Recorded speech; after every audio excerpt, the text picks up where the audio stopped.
tourner quelques pages, on va essayer de regarder ce que la lecture peut faire, après la musique, ce que la lecture peut apporter, non pas aux enfants, mais à l'équilibre du ménage. C'est dans Cosmo Rainane.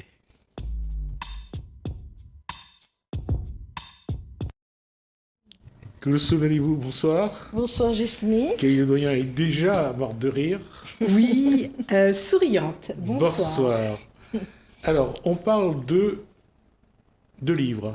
Oui, aujourd'hui on parle de livres. On est un peu sur la thématique du bonheur conjugal, la vie en couple, le mariage. Voilà, les deux livres qu'on va présenter tournent autour, à 2 siècles différents, tournent autour dessus. Donc Kelly, le doyen Lapierre, vous la connaissez, elle est déjà venue nous voir plusieurs fois, nous a déjà chroniqué plusieurs livres.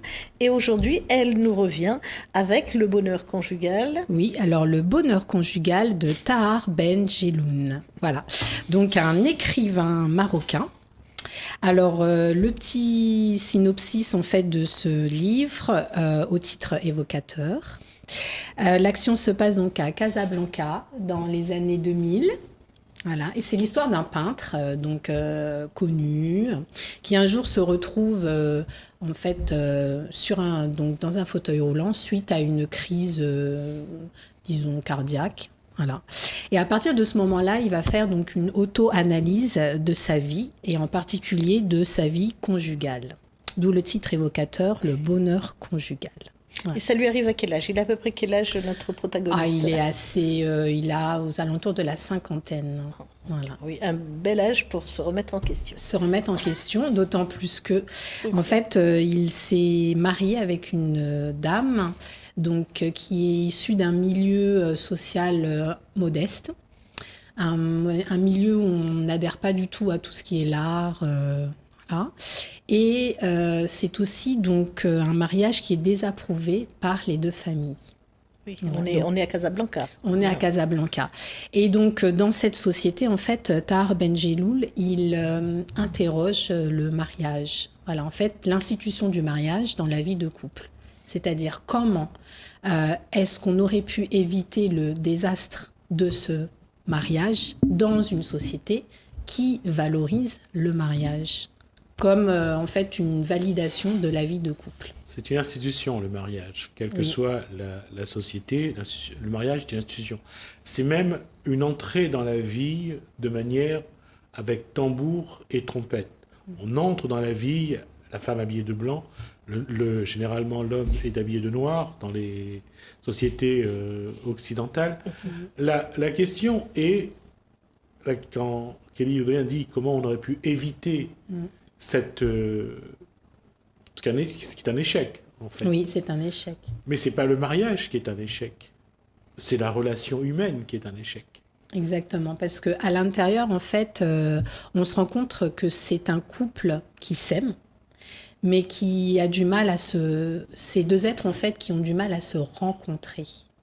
À se transcender au-delà de leur cadre, au-delà des traditions. Le poids des cultures. Le poids des cultures, exactement. C'est ça, les barrières qu'il faut dépasser pour communiquer. Mais on a toujours ce problème-là. Et quel que soit le monde, quel que soit le milieu, quel que soit le niveau social, nous rencontrons toujours les mêmes problèmes, que ce soit entre nous ou avec d'autres milieux, on rencontre toujours le même problème, c'est la communication. Exactement. Voilà. Et donc là, nos deux protagonistes, c'est un mariage arrangé parce que quand on pense à Casablanca, on pense à l'Orient, le Maroc, tout ça, on se dit, est-ce qu'il y a un fond comme ça ou pas du tout, justement. Donc l'originalité de ce mariage, c'est que c'est un mariage choisi. Hein.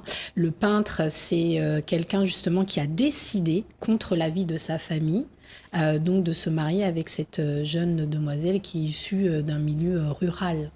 Donc déjà, marocain aussi.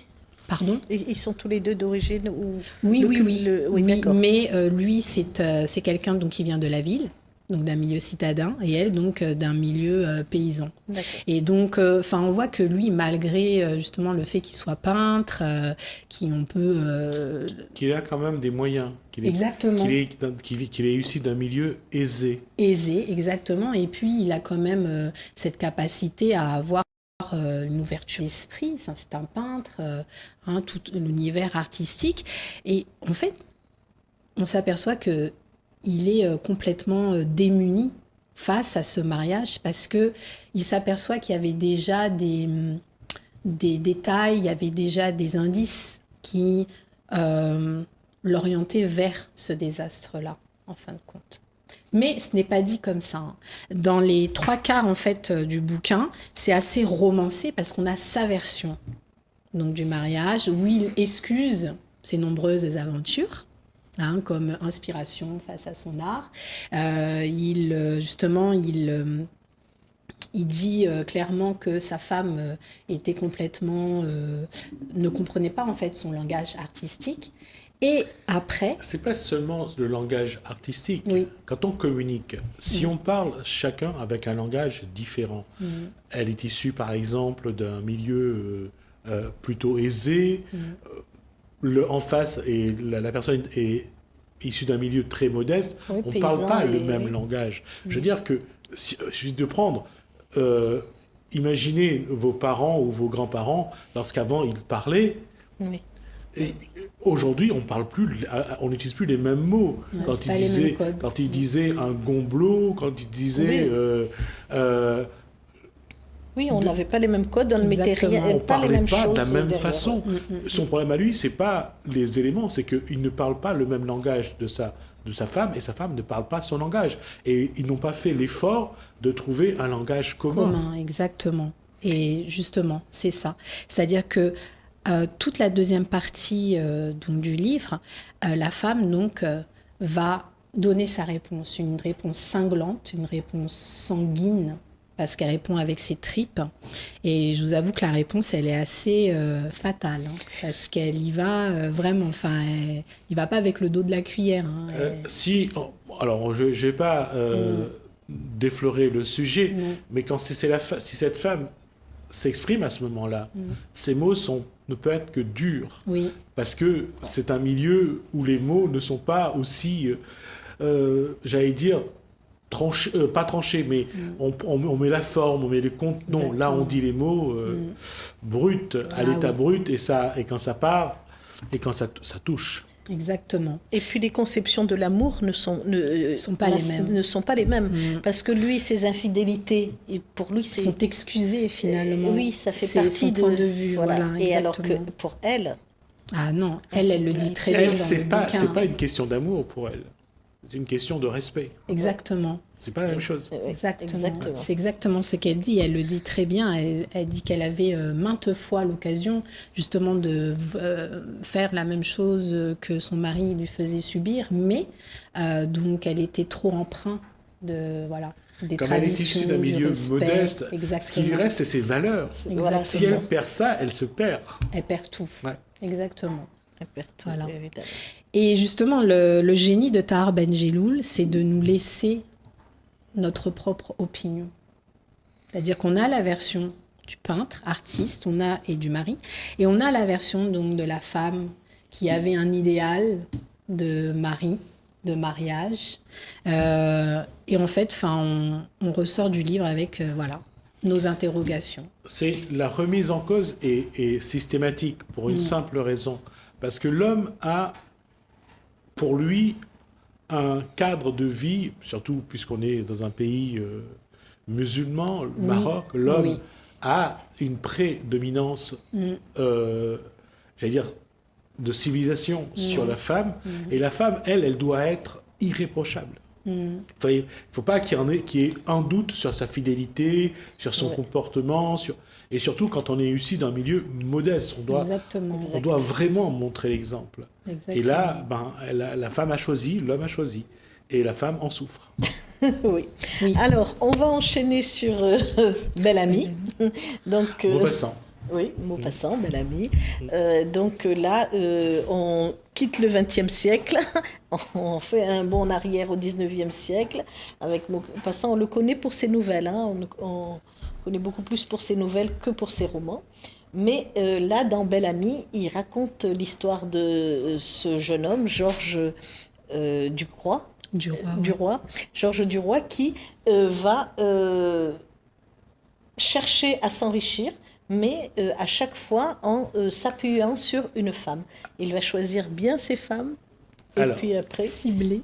Comment un Il homme est ciblé. issu d'un milieu modeste, beau garçon, je dirais, de surcroît, comment un garçon peut accéder dans cette société qui lui est normalement interdite? Oui. Et c'est là C'est là, l'équation à plusieurs inconnus. alors, Duroy, lui, il était un ancien militaire, il a fini et il se retrouve là à compter ses sous, il n'a plus rien. Il tombe sur un autre copain du régiment qui, lui, est journaliste et qui, lui, travaille dans la rédaction d'un journal et il lui dit, écoute, passe voir, peut-être qu'on aura quelque chose pour toi. Et voilà.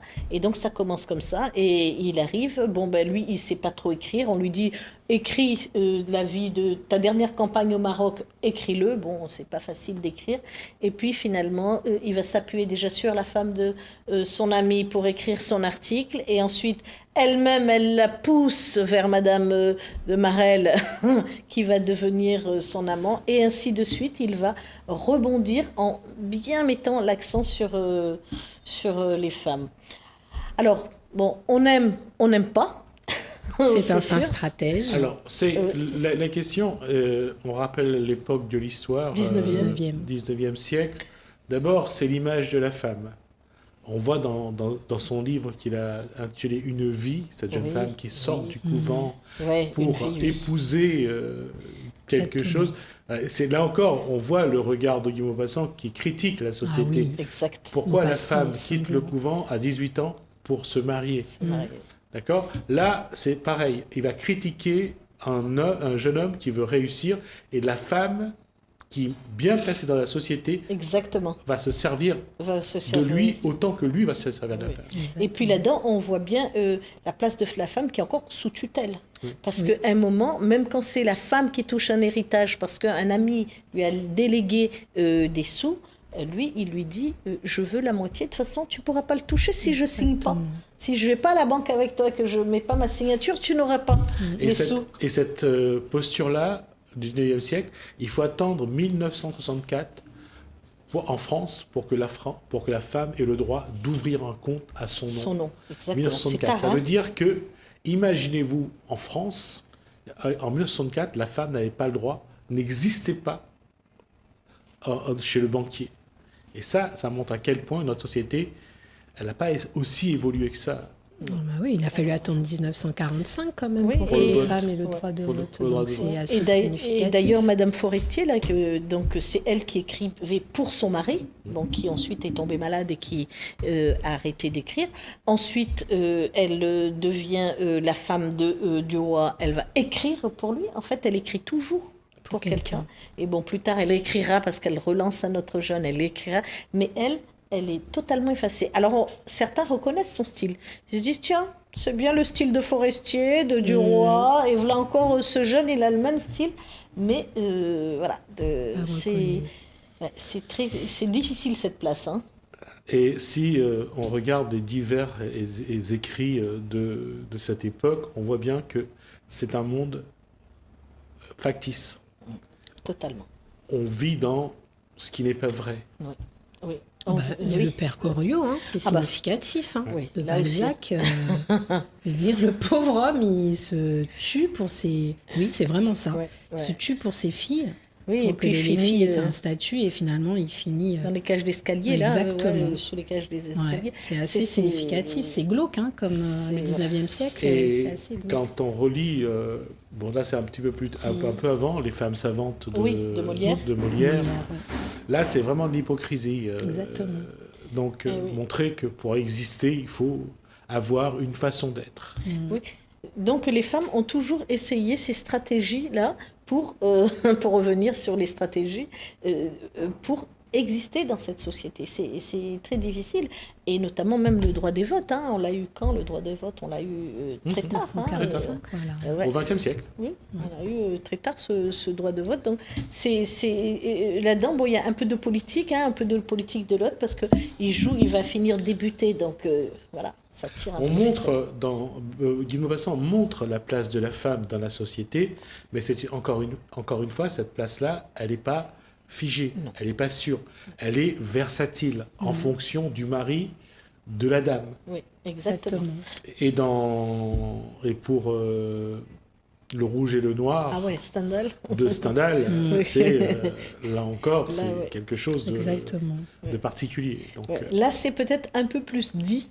Dit, hein, il le dit, alors que lui, c'est plus en douce. Hein, voilà, alors parce qu'il est bel homme. Exactement. Hein, alors, donc il en joue. Georges Duroy est bel homme, et donc il en joue. Et il sait que vraiment, il va pouvoir, ces femmes dont les maris sont tout le temps absents et ne sont pas là, il sait qu'il a une place. Et il y a un individu qui, lui, a été donc l'objet de beaucoup de livres, c'est Arsène Lupin. Oui, évidemment. Lui, il a vraiment, il s'est pas jamais posé de questions. Il savait ce qu'il voulait et la femme savait aussi de toute façon. Mais la femme avait une issue de secours. Voilà. Et il était satisfait de secours, comme Bellamy. Oui, comme Bellamy, évidemment. Et est une issue de secours. Oui. Et là, ils ont fait une série là sur Netflix avec Omar Sy. Royal. Arsène Lupin. Omar Sy. Super. Bon, je ne vais pas faire la pub pour... oui, mais il faut reconnaître qu'il est talentueux. Donc, ce que disait Gismi, là, vraiment, oui, il est talentueux. Il joue ce rôle-là de savoir ce qu'il fait. Il sait, alors là, il sait. Et il y va. Hein. Et on l'excuse finalement quand on comprend, en fait, ses origines dans le film. Et franchement, c'est une belle adaptation. Oui. Et là-dessus, si on regarde un petit peu tout ce qui est les livres de l'époque, de cette époque-là, et surtout les auteurs comme Victor Hugo, comme Guillaume Apollinaire. Je ne sais pas si vous avez eu l'occasion de lire comment on appelle ça, quel est encore le titre j'ai oublié le titre où c'est un jeune garçon qui va, lui, puisque tous les hommes sont partis à la guerre, lui va essayer donc de profiter de ça. Et là encore, on voit que les femmes ne se profitent du moment. Parce que les hommes ne sont pas là, parce qu'il n'y a personne pour s'occuper d'elles. Encore une fois, la société se moucate tranquillement. Voilà. Et c'est vrai que quand on regarde, dans toutes les sociétés, c'est toujours le paraître qui compte, mais l'envers du décor est parfois... plus difficile. Mais c'est vrai que, je rebondis, Guy de Maupassant, il a cet art-là, l'art du cinglant. C'est-à-dire qu'à travers toutes ces nouvelles, par exemple, j'en ai une en tête, une partie de campagne, elle est excellente. Donc, sous couvert d'une partie sur les bords de Seine, là, on a donc une famille bourgeoise qui vient prendre du bon temps avec les canotiers. Et voilà, on passe du bon temps. Sauf que derrière ça, il y a toute la problématique du mariage forcé. C'est excellent. Maupassant, il est... Là-dessus, boule de suif. Mais complètement, boule de suif, c'est vraiment une prostituée qui se sacrifie. J'aime bien cette idée de sacrifice national. C'est-à-dire qu'elle se donne à des soldats prussiens pour sauver la patrie. Il va quand même loin, c'est-à-dire tous ceux qui sont dans la diligence avec elle. Sont dans un milieu assez bourgeois, ils ne veulent pas se mouiller, mais elle... Et surtout que tous ces bourgeois-là l'incitent à le faire. Exactement. C'est ça. Et après, c'est surtout la réaction de ces bourgeois qui est impressionnante. Et oui, ça en dit beaucoup sur la nature humaine. Et je voulais juste revenir sur ce titre de Guy d'Apollinaire. Guillaume Apollinaire, c'est Les exploits d'un jeune Don Juan. Ok, ça y est. D'accord. Il y a le mot Don Juan, donc ça y est. Je cherchais. Don Juan. C'est à chaque fois de sortir un petit peu de la bienséance de l'époque pour parler de quelque chose que surtout ne pas mettre entre toutes les mains. Exactement. Mais c'est mis entre les mains de nos élèves quand même, pour le corps professoral, parce que ce sont des œuvres qui apparaissent. Ne serait-ce que ce mot de George Sand qu'il faut lire à une ligne sur deux. La bienséance à bon dos, on va dire. C'est clair. vrai, c'est Mais vrai. c'est parlant parce que c'est des problématiques qu'on retrouve aussi actuellement, finalement. Oui. Oui. Donc Et c'était des précurseurs, hein. Ouais. Que ce soit Balzac, Stendhal, Maupassant, Exactement. surtout Maupassant. Et Oui. moi j'aime bien Maupassant, ce petit style cinglant là. Tout le monde a plus ou moins critiqué la posture de l'Église et surtout de l'hypocrisie de la Exactement. population par rapport à l'Église, justement. Entre ces hommes qui étaient à l'Église et qui allaient après chez leur maîtresse, on le voit dans également le Comte de Monte Cristo, tous ces hommes qui ont, soi-disant, des hommes bien, Oui. qui ont une histoire. Oui, après ils avaient noire. leur directeur de conscience, ce sont des Exactement. hommes d'église et du clergé. Et donc ces gars-là, des fois, ils étaient de bons conseils, mais certains n'étaient pas du tout de bons conseils. Presque ils disaient à la femme, oui, c'est normal pour la promotion de votre mari, vous Exactement. pouvez y aller, Enfin, tranquillou. On excuse, quoi. Oui. On excuse au nom de la morale. Oui. Parce que c'est cautionné par un homme d'église. Exactement. Et, enfin, avant tout, c'est un homme. Et d'ailleurs, dans Une vie de Maupassant, quand la jeune femme veut avoir un deuxième enfant, et il va voir son confesseur, lui demandant, le prêtre, comment est-ce que je peux le convaincre d'avoir un deuxième enfant? Et le prêtre lui dit, mais dites que vous êtes enceinte. Comme ça, il éjaculera en vous. Et oui. Et c'est ce qu'elle fait. Mais elle perd son enfant. Pour montrer que parfois, même le prêtre n'est pas bon Ah conseiller. bah oui, non, de toute façon, non. mais c'est un homme avant tout. C'est ce qu'il faut dire aussi. Oui, c'est que certes, c'est un homme d'église, mais c'est un homme avant tout. Je veux dire qu'il ne faut pas être aveuglé par le statut. Je veux dire, il est... on a été témoin quand même des déviances de certains prêtres. Donc, On va dire qu'ils ont été des hommes avant d'être des prêtres. Exactement. Et ça, c'est quelque chose on n'y échappe pas, on est humain. voilà. Merci, Merci, Cosmo-Lou. Jessie. Merci également à Kelly Le Doyen. Merci. Au plaisir de vous revoir sur ce plateau. Moi de même. Merci à vous de nous avoir suivis. Merci Hélène, merci François. Je vous dis à bientôt.